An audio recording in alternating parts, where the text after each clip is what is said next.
Գարնանային արևը հուշում է ավելորդ քաշը տաք հագուստի տակ թաքցնել այլևս հնարավոր չի լինի։ Ժամանակն է մտածել առողջ ապրելակերպի մասին։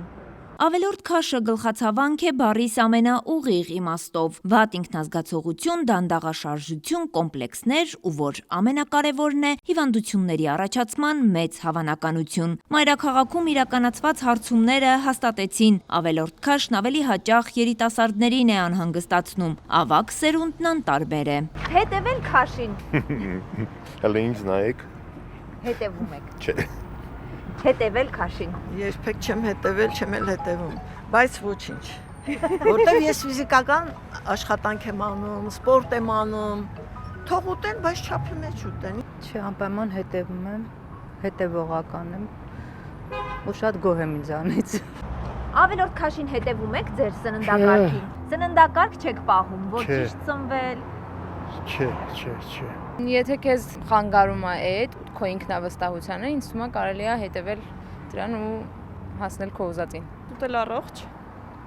Եթե առողջ ծնվեք, չեմ կարծում, որ քաշի ավելորդ քաշ կառաջանա։ Իսկ եթե կա ավելորդ քաշ,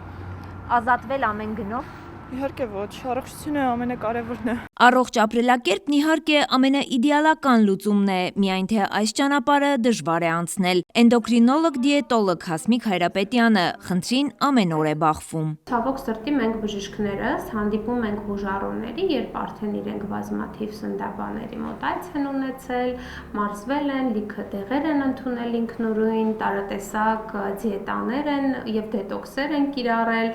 եւ արդյունք չունենալուց հետո նոր որոշել են դիմել բժշկի։ Ճարպակալումը բազմագործոն հիվանդություն է, նշում է մասնագետը, ուստի անտեսել այն կամ համարել բնական ֆիզիոլոգիական վիճակ չի կարելի։ Ես բժիշկ լինելով բնականաբար եւ ամեն օր առնչվելով այս խնդրին խորհուրդ եմ տալիս առաջին հերթին, երբ արդեն բանը հասնում է ճարպակալման, իսկ մենք դա ստուգում ենք հատուկ մարմնի զանգվածի ինդեքսով, քաշ-հասակային հարաբերությամբ, հա, ոչ միայն արտաքին տեսքով պարամետրերով, երբ որ արդեն այդ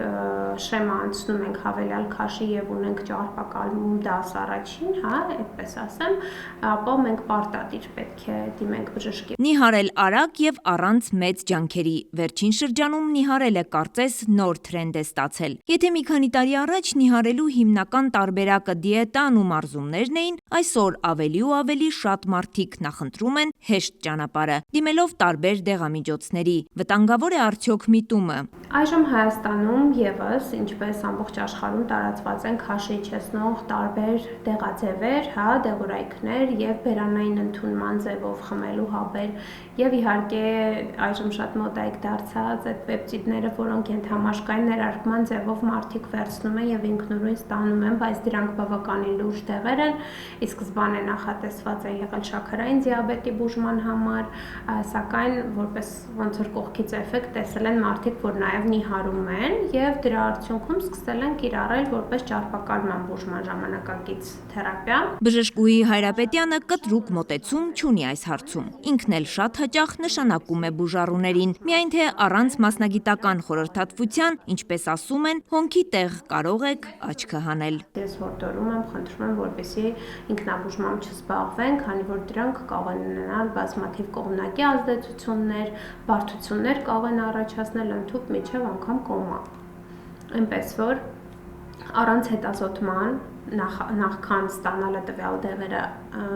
մինչև բժշկի հետ խորհրդատվություն անցնելը բացարձակ չի կարելի սկսել դեղորայքը եւ անգամ սկսելուց հետո պետք է նորից մշտապես լինել կապի մեջ բժշկի հետ եւ մեկ ընդմեջ գալ եւ տարբեր հետազոտություններ անցնել։ Մասնագետը ընդգծում է, նույնիսկ դեղամիջոցի միջամտությամբ արագ արդյունք սպասել պետք չէ։ Քաշի ռացիոնալ իջեցումը ենթադրում է շաբաթական 500-ից 1000 գրամ։ Հակառակ դեպքում հավանական է մկանային զանգվածի կորուստը։ Շատ հետևանքներ կարող է ունենալ կտրուկ քաշի իջեցումը, տարբեր դեֆիցիտներ, սննդանյութերի, միկրոէլեմենտների, վիտամինների, ինչպես նշեցի,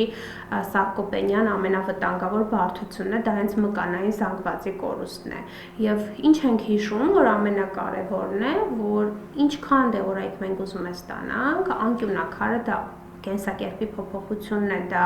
առողջ ծնունդն է, բալանսավորված ծնունդն է եւ իհարկե ֆիզիկական համապատասխան ակտիվությունը ամեն օր։ Կարևոր է հիշել, տեղորայքի միջոցով նիհարեցումն էտապային է, որպիսի դադարեցումից հետո քաշը կրկին չվերադառնա, հարկավոր է կենսակերպի փոփոխություն, առողջ սննդակարգ, ապրելակերպ եւ իհարկե ծով համբերություն։ Արևիկ Սարդարյան, Բեն Անտոնյան, Արմալուր։